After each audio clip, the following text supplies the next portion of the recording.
Yes.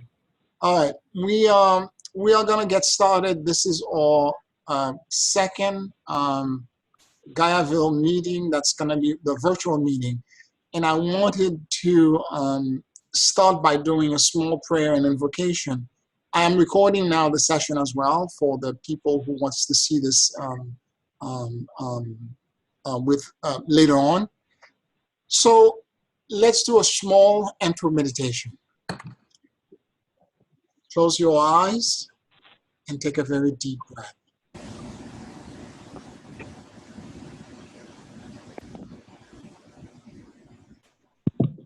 And as you inhale and exhale very deeply and slowly,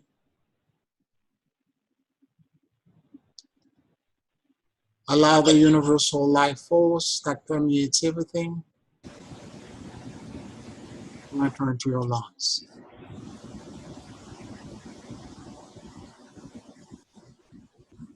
Keep breathing deeply and slowly.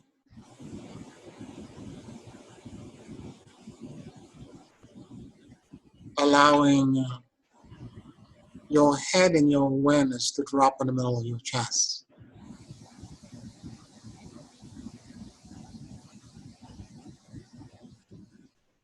Please forgive me. I love you and I let go.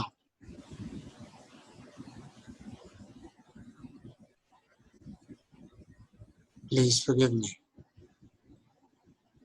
I love you and I let go.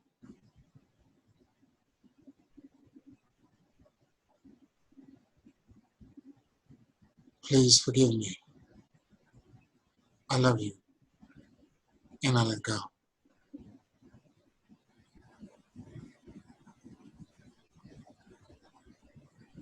Let go of all desire to control,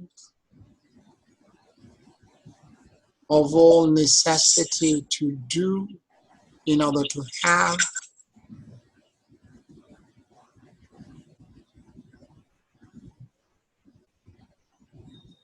Let go of all fears, all lack.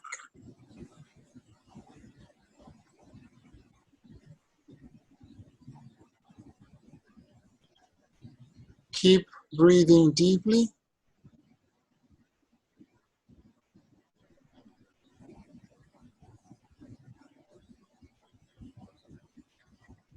And surrender all of your concerns and burden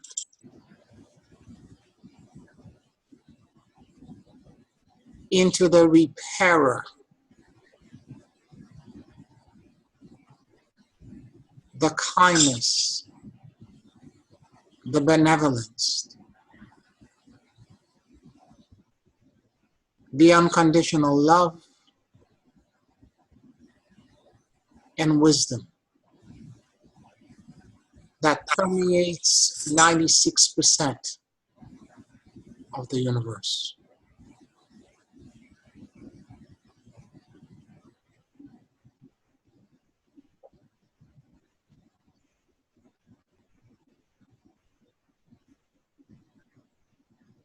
On earth as in heaven, and within us and without us.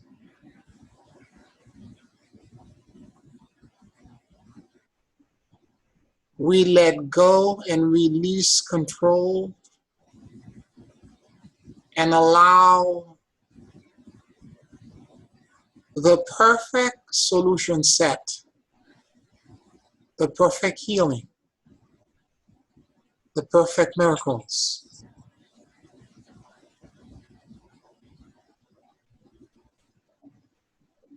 the perfect synchronistic events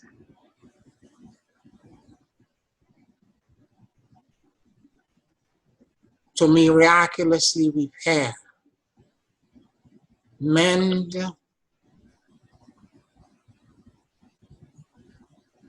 and restore all things.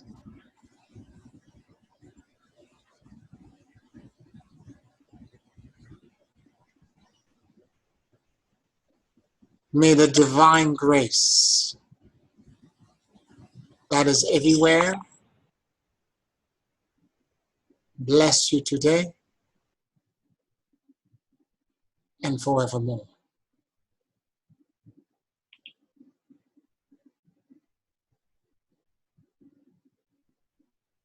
Whenever you feel ready, you may open your eyes.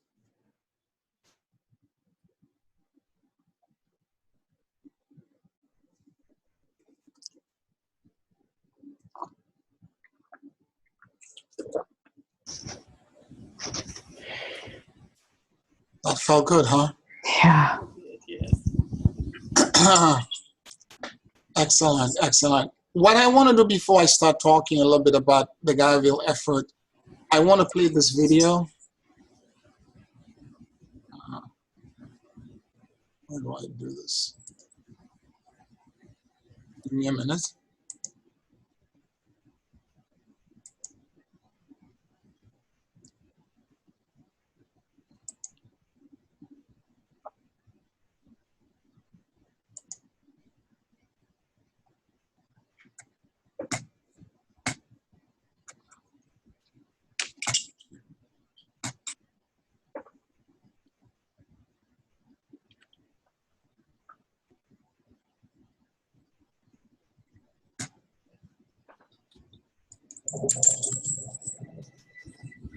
Some call me nature.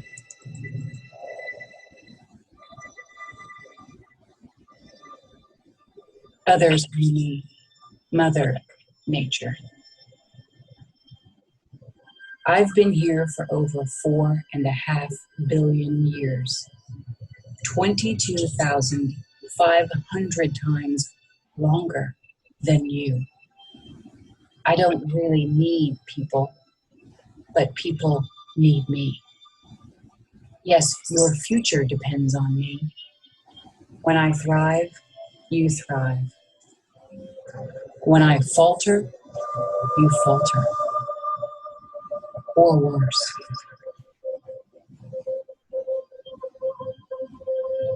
But I've been here for eons. I have fed species greater than you, and I have starved species greater than you. My oceans, my soil, my flowing streams, my forests, they all can take you or leave you. How you choose to live each day, whether you regard or disregard me, doesn't really matter to me. One way or the other. Your actions will determine your fate, not mine. I am nature. I will go on. I am prepared to evolve. Are you?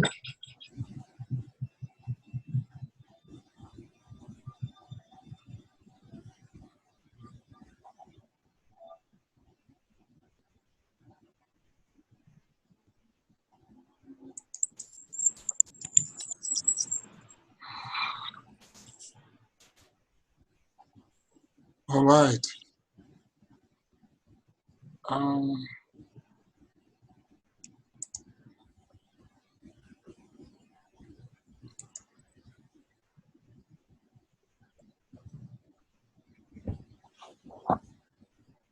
Okay. That was powerful, no? It seems as though that the thought, the message, is coming at us from multiple different people, I guess you would say. I've seen the similar thoughts being expressed, so it's not just we that are saying that, or you, yeah, that are saying that. So I guess it's resonating in the collective. That's right. That's right. It's coming. The first time I heard this was a channeling I did. I connected to Gaia on the first research I did in the Catskill in 2008. And Gaia spoke and said something to the effect of, you're not trying to save me. Gaia will live. It is you as a species that's in the process of going extinct. Okay? And that part, even when I was saying it as a channeling, it sent shivers to me. Yeah. Okay? Because it was completely shocking to me. And the planet said, no personal ownership. Gaia and God owns everything. And listen to the way I think it was Glenn Close who actually read the script for this documentary, this short film, where she was saying, my forest, my trees, my, the idea that we have to understand Gaia differently. Mm. Instead of us as human trying to think that we are so self-important, that we have to save the earth and we have to do all of this. The earth will live. It has 4.5 billion years of existence. Without us, we have barely been alive as a species. 350,000 years ago, Neanderthal man was there before us. So as a species, we're barely, it's just the last few pulse of the planet that we have existed. Okay? So for us,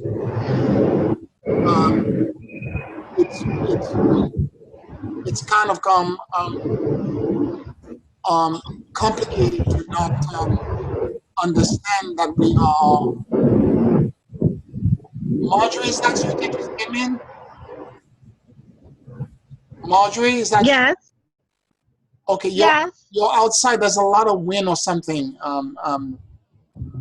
Okay, let me try to get inside then. Okay, yeah. If you go inside, it might be better. Okay, the wind is getting very strong. Okay. All right. Thank you. So what I wanted to talk to everyone about today is the fact that I wanted all of you to talk a little bit about GaiaVille, because some of us are not familiar with the process that we've gone through. We got a kind of a learning curve, and to give you a summary of how we're going to do this presentation today. And then when we are done, Diane, that's in Florida, near Orlando, near Melbourne actually, will be talking about Peace Grower, which is an organization that she has founded about her effort in sustainable existence and living that she's been doing. We'll give her an opportunity to do that, and we'll do a concluding closing prayer as well. She'll share with us her effort and what she's been doing. Okay, but I wanted to have give you a brief synopsis of what actually happened. So once I had this vision of GaiaVille, it came through a silent meditation process that I was doing. The vision came, and it took me 2 years to create a business plan, because I was still in awe of this vision of this community that I saw, this village. I saw this village where everybody was working and everybody was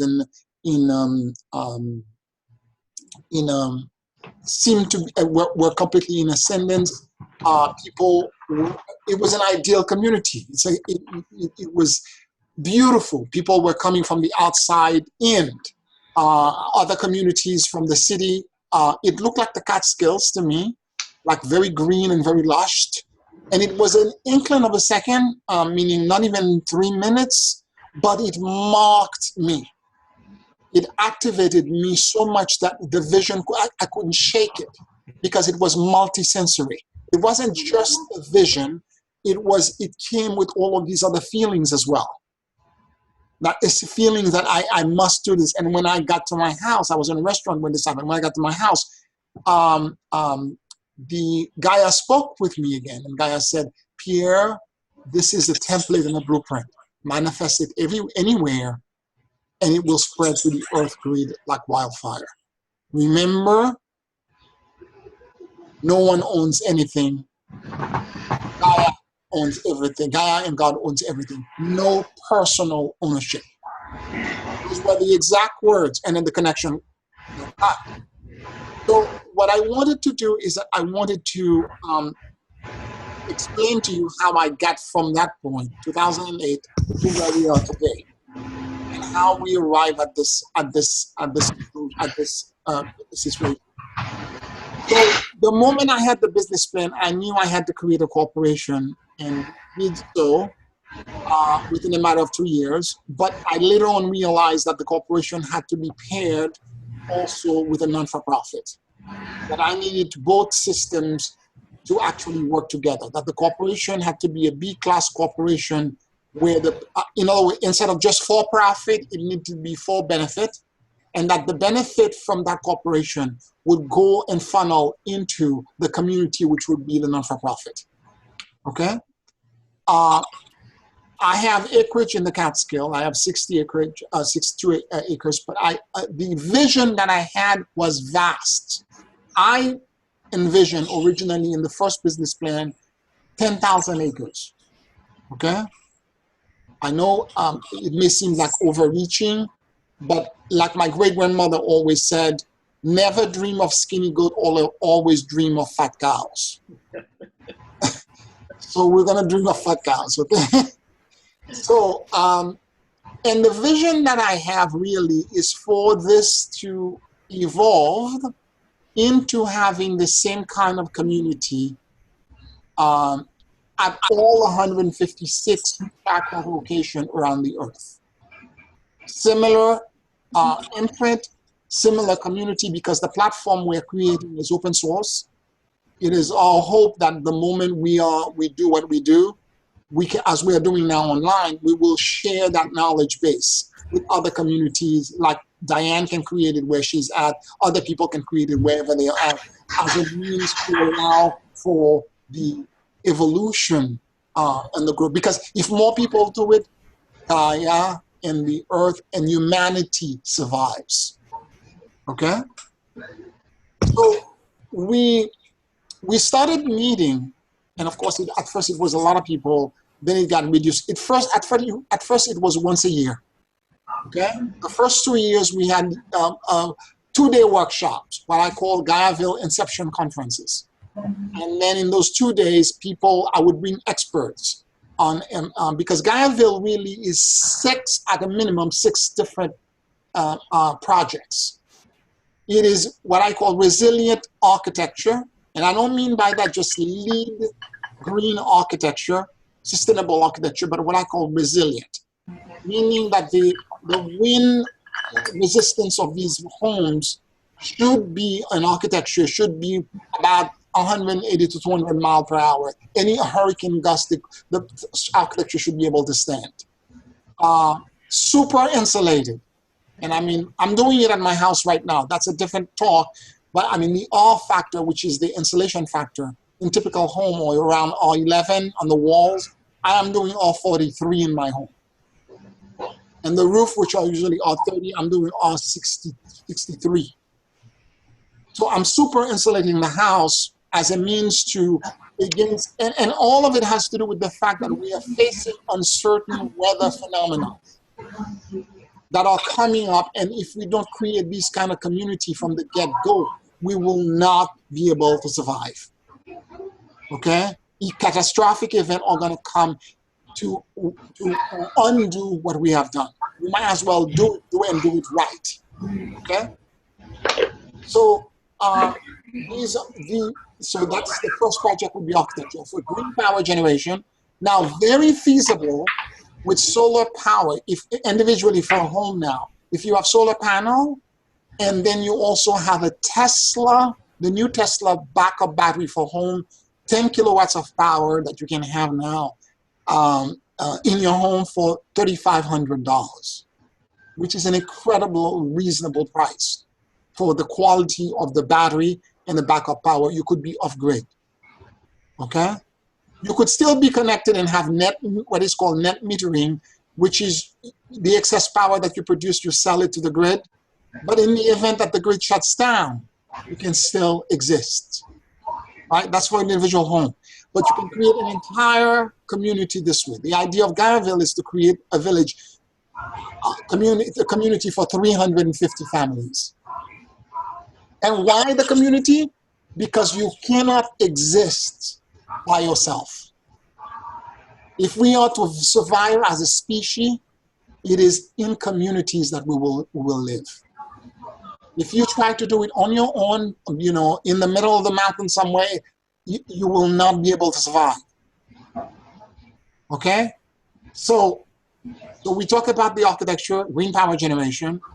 of course, greener, sustainable farming, be it permaculture, combination of permaculture, of aquaponic and hydroponics in together to create a sustainable way, a green and sustainable way to create your own resources locally, right?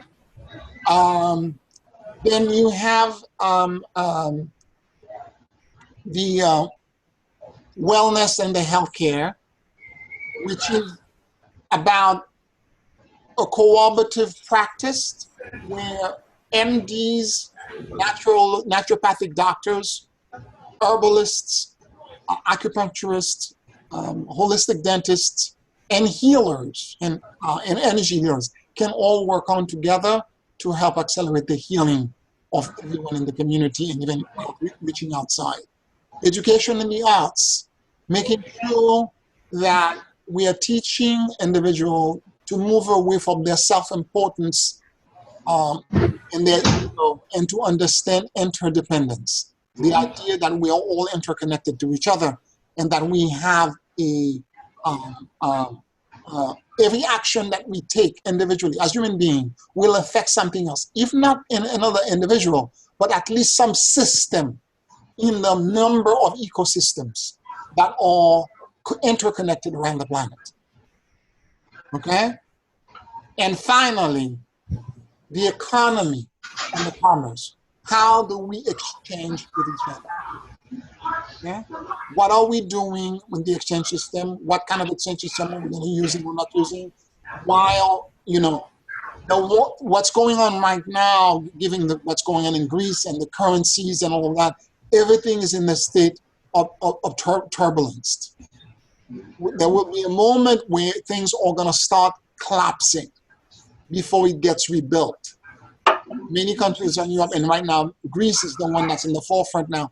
They are being hit severely with restrictions and financial hardship, okay? Because of the loan that the European Union and the IMF is forcing on them so that they can repay their debt, okay? So the taxations are increasing, and these people are moving, people who are adults, who are already physicians, doctors, attorneys, they are moving back with their parents. Full adult, 40, 50 years old, moving in together because they can't exist. They have to let go of their properties because they can't exist. They can't afford it anymore. Okay? So these are the things that we need to figure out a different way of exchanging so that we are not caught in the death trap. Because that's what it is. It's that the more that there is death, the more that you think that you will forever have. Because the moment the economy becomes tough and you don't have a job, all of a sudden the loans, the bank starts moving in to take away from you what you already have. Okay? So if you can figure out a way to disconnect to that, it's actually the best thing. Right? One of the things we realized once we talked about the various ways of doing these things, at first really we were just having literally these conversations were people just coming in and venting some of their frustration, okay? And then we begin to think out of the box. And for those 2 days, just thinking, how can we actually do this and make it better? What way can we actually plan? I mean, I felt something in the vision, but I didn't get a blueprint, okay? We had to figure it out. We have to walk into it, right? And so, in the process of doing this and sitting at the table, we beginning to realize very quickly that meeting once a year was not enough. So we started meeting once a month. And we have been doing so. And in the course of that month, we delegate to the small group and the sustainable, the same committee that's been meeting with all of us, we delegate responsibilities. And each group, each individual does what they're supposed to do, and then we meet again at the next month to figure out where we are so that we can keep proceeding and move forward with the idea and the concept. Okay? Now, having said this, one of the things we realized, particularly in our case in New York City, we realized that Where my house is 144 miles from New York City. Okay? And that distance is very rural. That location is very rural. And if we were to try to take people as they stand now, New Yorkers, and try to bring them in there, they would not be able to adjust. Okay? Creating this community in that environment, we would have to educate them in how they would have to be, in how they would have to adjust to that kind of living. So we realized that the educational system was of primary importance, and also the health and wellness system. Okay? The wellness and health system became extremely important because there were so many people around us that were physically in disempowerment because of disconnection with their soul, disconnection with the light, disconnection with source, due to all kind of fear agenda that's being propagated, and they have been that has disconnected them to the light. So we started realizing that if we open in New York City an actual branch of GaiaVille for those two projects, we can actually have fun through the creation of these two projects. We can begin to fund now the community. Okay? And so we started working on ideas and concepts on how to do this. Now I'll talk first about the health, the wellness and health, because that's the thing we've been focusing a lot on of late. Okay? We spend a tremendous amount of time, a lot of the doctors, the healers, the various practitioners came to the table, and we discussed in great detail creating a clinic in the middle of Manhattan where that cooperative practice model would actually work, where we would actually begin to exchange with each other knowledge base and understanding, and more importantly, learn from each other how we would work. The way I initiated this as an energy healer, I offered everyone in the community first a free session with me. Okay? We had first to do exchange with each other so that we can begin to learn what we do individually in our own practice. Okay? That way, when we have a client, let's say, for example, somebody comes to me and they're coming for a reason, and I realize there's a physical condition to this because I went to my MD's practice. Our MD, one of our MDs is also a hypnotherapist. And I can say to them, I can refer you to somebody because there's a physical component to this. And you need to also take care of the physical component because it's not just energy. There's a physical component to this that also needs to be addressed. Okay? And so we kept on exchanging back and forth so that all of us can have an understanding on how each other's how all of our practice work together. Now, in the process of doing this, we learned a tremendous amount about each other. We had a lot more respect for each other. We have a master dowser who does phenomenal work. We have herbalists. We have people who did master aromatherapists. We have healers. We have, as I said, of all kinds. And we also have great physicians that are part of the cooperative practice. Now,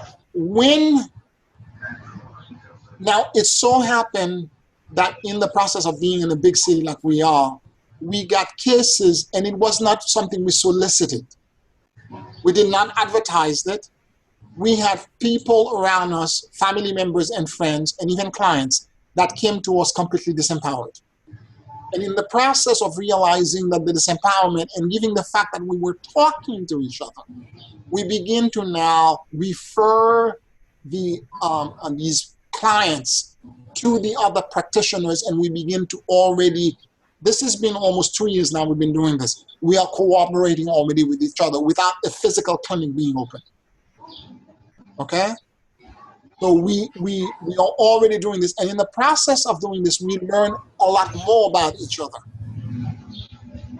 Meaning that there are certain things as a healer I know I cannot do. There are certain things that the physician know that they cannot do, the MD, that they have to refer it to somebody. One of the things that I've realized, particularly for the people who are interested in that kind of wellness method, wellness system, they are very distrusting of MDs. In fact, very suspicious of MDs. And they resist going to the physicians.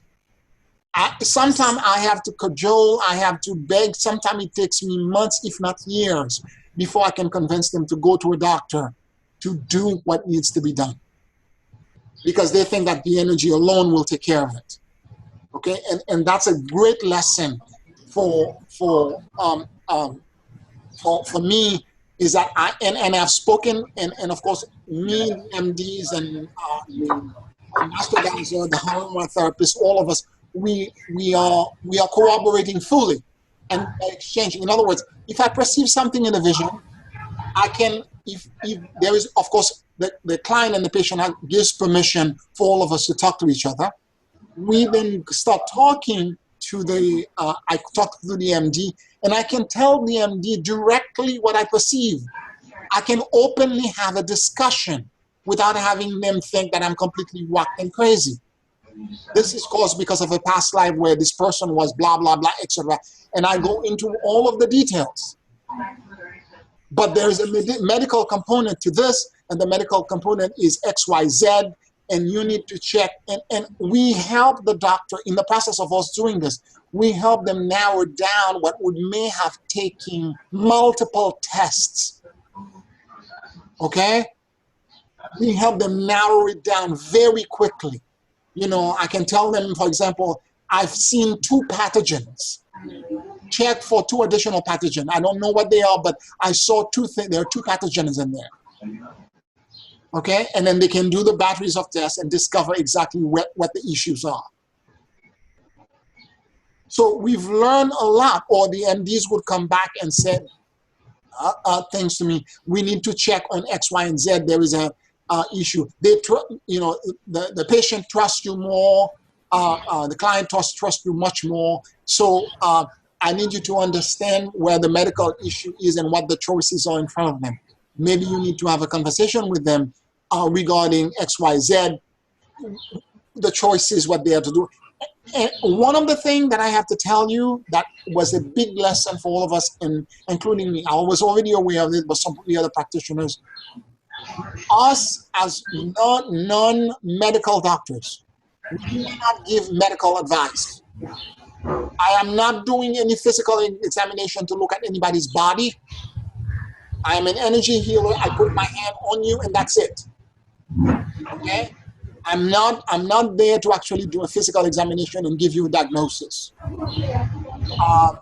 The other thing, I can tell you what vision I perceive, and then go to the MD and have the MD do what they're supposed to do. Moreover, you don't tell people, don't do this course of treatment, do that one instead. This is between them and their doctor, because you could be arrested. That part is important for us to understand, is that I'm very clear about this, is that I don't give medical. I can strongly suggest and say, look, there's a medical component, you need to address it, blah, blah, blah. Do the barrier tests that are needed, but it's located in your kidneys, okay? It's located in your liver. It's your upper shoulder that's the problem, very specific location so that stuff can be narrowed down. Okay, there might be a growth and a tumor on the back of your shoulder somewhere. And that's it. That's it. There's a lot. I perceive something there. You were drawing a lot of energy there. Have the doctor check you. Okay? Because again, we're navigating new territory. We have to figure out a way to actually do this, to make this work. You understand? So that we are not causing ourselves any kind of liability, right? So The thing that I can tell you that has been very important for us in terms of the cooperation is that sometimes it's actually shocking to the MD how accurate the intuitives, the medical intuitives, can be.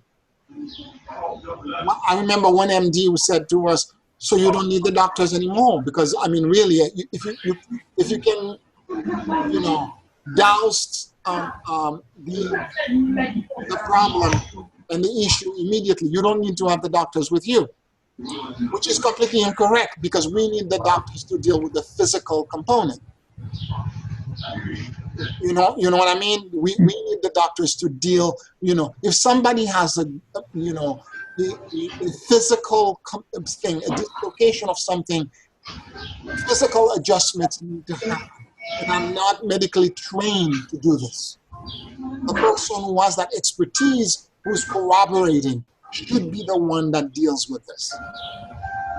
And that's the whole idea of the wellness in healthcare. Moreover, the whole idea of the wellness in healthcare has to do with a preventive practice. So a lot of it, when the clinic open, will be about nutrition, cooking classes. It's also a location where you can actually go there and actually pray. Right? You can actually go in that environment, and you can actually have prayer. One of the things that happened when I was working in a corporate environment in Manhattan, during my lunchtime, which was my reprieve under the stress of whatever it is that I was doing, I used to try to find a local church in the general vicinity to run for 15 or 20 minutes meditation. And even then, when I would go into the church, everybody would be praying and saying rosaries. What I do is completely different. I'm sitting down with my hands on my lap, my eyes closed. The priest used to come around and look at me like what are you doing? Kind of thing. Very suspiciously. To have an environment in any area in Manhattan where you can actually go sit down and close your eyes and center and go within yourself, I don't know any place in Manhattan where you can actually do this, where it's open to the public. And to have that would be of great benefit to everyone. Okay?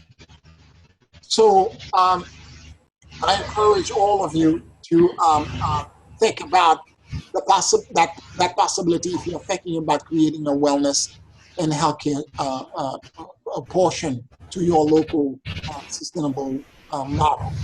Okay? The other thing that I want to also include and I want to talk about is the education system, the educational system. That part of the community is it's about really teaching as a core principle two basic things. One being emotional intelligence to men, women, and children. Okay? Item number 2 is to teach people how to go within, how to seek their answer within, and how mostly breath control techniques, so that they can actually go within themselves and find a means to retrieve the answer that already exists within. What was it that Plato said? Knowledge is remembering. The answer is already all within. We just have to remember what they are. And so we are, although it comes right after the wellness and healthcare, but I have enough information, details about these two components to actually initiate it. In fact, I can announce this already. We are in the process of creating this initiating an online class through this platform that will begin September the 9th. Okay, it will be on a Wednesday. I will send further email regarding this. There will be more information coming in the next couple of weeks. I will blast this out to everyone. But it is a class on emotional intelligence. It will be 12 sessions, and they are 2-hour long, 2-hour modules that will teach emotional intelligence, okay, online, so that everyone can have an opportunity to actually understand the concept of emotional intelligence. All right? Because there are people from all over the planet who are interested in this, and the more I can find a platform that's universal, like a virtual meeting or video conferencing, I think it would serve everyone better. Okay? So what I'm going to do now is that I'm going to quiet down and I'm going to give Diane control. Diane is in Florida. She has this organization called Peace Growers. She's incredibly committed to sustainable living and sustainable existence. She's my soul sister, or my sister from a different mother. So Diane, if you would. Thanks, Peter. It's actually so refreshing to hear you talk about your vision, and each time that I hear it, I have to say it becomes more and more real for me. And I love what you're doing, and I aspire to uphold the same ideas that you have underlying Gaiaville with Peace Growers.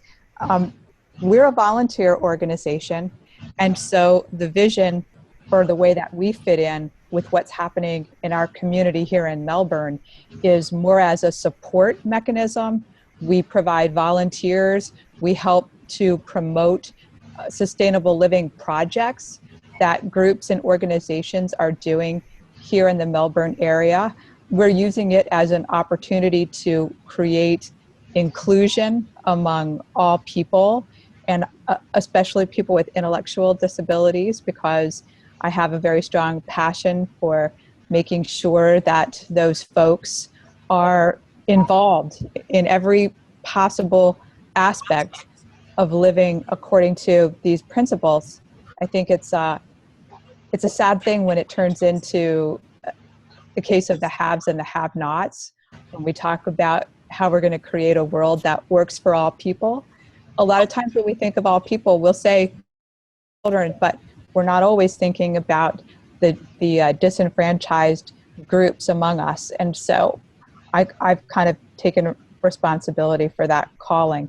And so the way that it actually looks is that I reach out, and people in my organization reach out to involve others in doing the support work. So that could be you volunteer to help out directly on a project that is of interest to you. It could be that you make some sort of a donation. We're also getting creative in terms of how we're marketing. Our marketing approach is pretty much just community outreach. That is our marketing. Community outreach is our marketing. And so we're building sort of fundraisers around the musical community and the art community. There's so many beautiful people who, you got to figure, if you are committed to living as an artist, that chances are you're not simply motivated to live in this world according to wealth and money and possessions and what you can accumulate, but these are people who tend to be more heart-centered in their approach to living. And I'm finding that they are very open to putting on little concerts, drum circles at the beach, things like that, very grassroots, where we can sort of leverage that to bring more people into receiving the message. So whereas you, Pierre, have created a beautiful structure that people can come and plug into, we're working sort of the opposite direction as far as building the inner capacity among people to step into this new world. So I kind of feel like it's the chocolate and the peanut butter coming together, because we are, as we grow this movement here, it's going to take us to what you're actually doing. And I see that it could be replicated here and all over the world. And that's a beautiful thing. We're really striving to, I guess, consciously evolve into the kind of people who can live in the world of your vision, which I think is going to rely very heavily on community, collaboration, cooperation, communication, and most of all, sharing. Mm-hmm. Sharing people are the kind of people who can really embrace this change. And that's has been a lot of fun to cultivate and to have these conversations with individuals about. So what do you think? What comes next? How can we share more?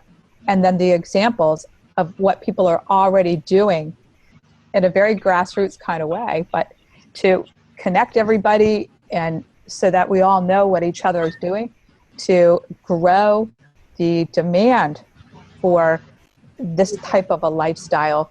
I think that's the greatest way that we can eliminate competition, because, and see, this is something that what I've been really playing around with a lot lately is, you know, I've done a lot of things in my life, as I'm sure all of us have. I've been involved with nonprofit organizations, and you know, there's always that traditional approach to how you do things. You have a board of directors, you have committees, your committees recruit the worker bees, and that, you know, that's sort of an example of sort of a common structure that we use.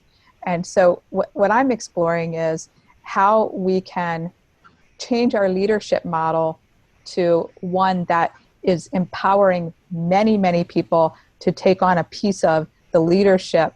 How do we manage that? How do we manage the idiosyncrasies and the divergence in maybe vision or approach or, you know, personal belief system? How do we bring all of these pieces together in this mosaic?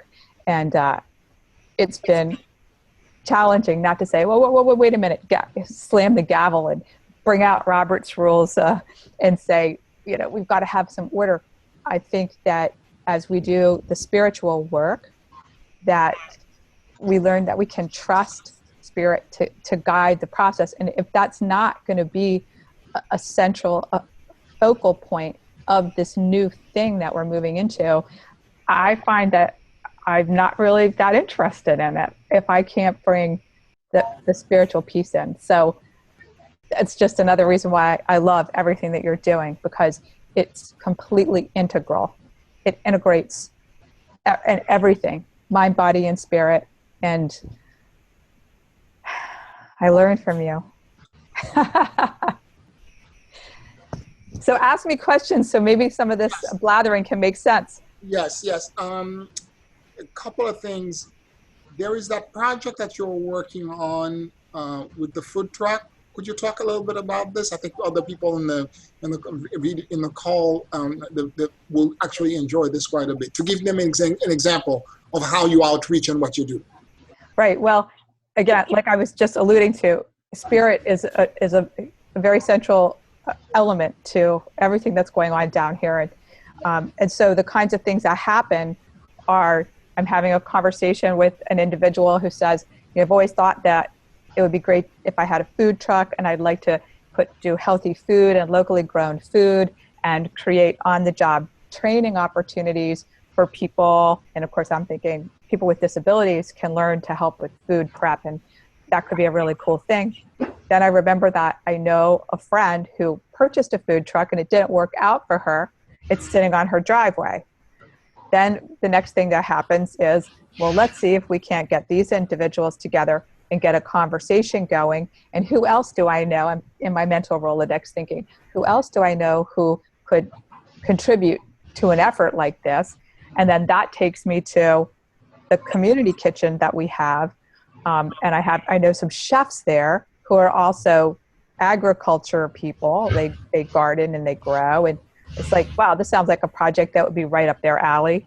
And so the next thing you know, there's 8 of us sitting around the table discussing how we could sponsor a community garden, how we could partner with the church across the street, how we could use the food truck as a way of even promoting and giving more exposure to our projects.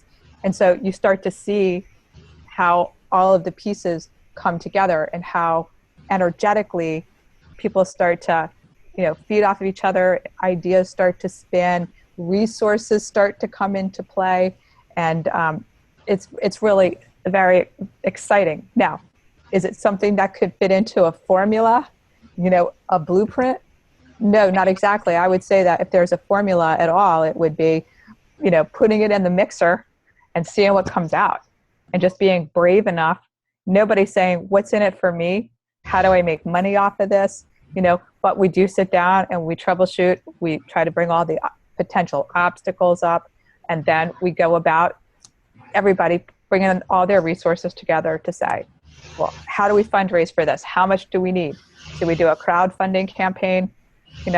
This is how I see my role in all of this. Yeah. Dan, thank you for sharing that with us. I think people will get a better, clearer picture of some of the stuff. And this is one example of one of the projects that Peace Growers is doing. There are lots of others that are simultaneously going on at the same time. She's a very busy woman. But I don't do the work, Pierre. I don't do the work. I'm just a conduit. Right. And right. So yeah. I got it.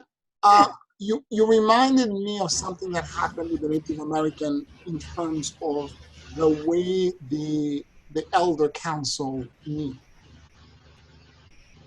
Everyone has a voice, but people can only speak if they're holding one feather in their hand, and that feather gets passed around.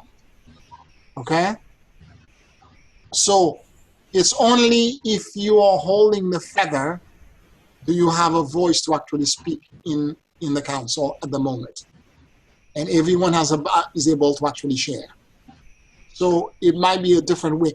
Diane, you made a very good point, because initially one of the reasons why I was having very difficult time creating the business model for this effort, it's because initially I didn't want to create a corporation, because that's what the vision was, not a corporation. Mm-hmm. Okay? When I spoke with attorneys after attorneys after attorneys, this is why it took so long. And when I actually, the person who actually gave me the greatest advice, he was an attorney that was half Native American. And when he heard what I wanted to do, he said, Pierre, what you want is sovereign land. You would have to be a Native American community to be able to do what you want to do. Currently, it doesn't exist. There's no model, no business model that actually exists for you to do this. This will have to be legislated into the future. But in the meantime, you have to figure out a way to create something so that you can get going and move into this. Mm-hmm. And that's why I created the model that I did. It evolved, because initially, this is why I was frozen for 3 years. Every attorney I talked with, this is a cult, you're insane, you're crazy. I heard everything in the book. And it took me that amount of time to finally find somebody that was able to see the vision. Mm-hmm. And then he said, this is what you want. You want sovereign land, but you don't have it right now. Because to be declared a Native American tribe, you have to take DNA test. It's a thick book that the Business of Indian Affairs, with all documents that has to be created for any group of people to be declared a tribe, Mm-hmm. a nation. Because you have to show genetics going back and all that. Everyone has to be tested. That's part of the tribe in order for that part to be proven to be true, right? And so since that was not the case, so we are the tribe of multiple nations. We're coming from all over the world. Some of us are not even from Earth. We are from very, very far away. So I had to figure out a way to create this. And so we created this model, and it was the best approximation to what I actually saw. what I actually perceive, which is to create the corporation, the for benefit that would actually pour funds into the community and create the community as a benefit, so that all of the six projects become now all for benefit, and they're all funding the community. That's the general idea. And of course, the spiritual component is key, because intentional community has been created before. Lots of them have been created. And the failure always go back to one thing, the people factor. Okay? So Lydia, you're on. We can actually see you. Yay! I can't hear you, but I can actually see you. Your sound is off. How to get the sound on the... Oh, I can hear you now. I can hear you now. She probably... Okay. All right. All right. Very good. Oh, what happened? I see a telephone on the screen that has my number. I don't know what that means, but anyway, I'm here. Okay. If you put your cursor over that little window, that Zoom window, you will see first mute, and then you will see something that says video and start video. Click on that. It should bring the video back. Okay? Yeah, could I ask a question? Yes. Diane, thank you for sharing. It sounds particularly interesting that you're including disabled people of all kinds, I suppose emotional, physical, intellectually disabled people. Do you have a website that you could direct people to? And perhaps, Pierre, you could also share the Gaiaville website for future people that might be viewing this. Yes, Janice. I do have a website that's kind of under construction. My daughter's helping me with it, and it's a WordPress. So it's Peace Growers. I think it's peacegrowers.wordpress.com or whatever that. I could follow up with an email to make sure that. Yeah. Why don't you do that? Yes. Everyone on the list. Yes. Okay. Send everybody an email link to the actual website so that people can understand what you're doing. And that'll get me more motivated also to get more construction done on it. Right. Absolutely. And before we do a closing meditation, I just wanted to add that some of you already know this, but about a year ago, I cashed out my 401k and paid all of the penalties and everything else. And I took the money and I started renovating my house upstate. Okay? And I did this because I am convinced, because Spirit has been whispering in my ear, get ready. And it's gotten louder and louder. And my construction schedule is such that by October, I will be open up in the Catskill as a retreat center. We will have a full retreat center. I will, in the end of October, I will open up and have an open house so that everyone can drop by and see the work that we've done. We will end up having 6 bedrooms, 3 baths, and we will have monthly retreats. We'll start first about once a month having retreats. And we will create retreats, like, for example, finding your authentic nature, 2 or 3 days of retreats to intensive. One of the things that and this is connected to the Gaiaville purpose and mission as well. Part of the educational system was what I call, and it still is, what I call immersion programs.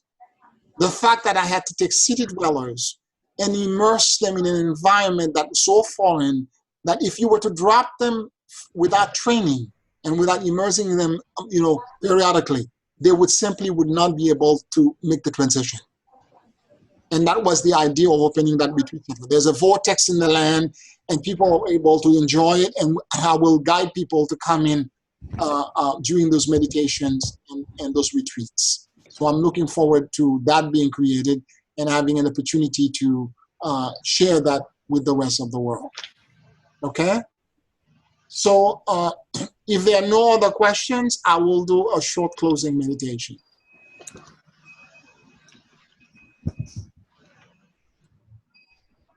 All right. Let us take a very deep breath.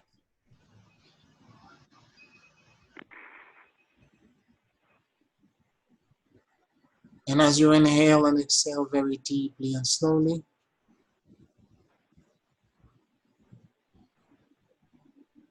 Lord, we surrender unto you all of our needs, all of our wants, all the things that we believe that we cannot do without. May all of our fears, all of our concerns, all of our shame be surrendered into you. We ask you on this day to clean us with your grace. Remove from us all spots, imperfections, impurities, so that we will become clean, pure, and a perfect template for the manifestation of your will, your power, and your intention. May our personal agendas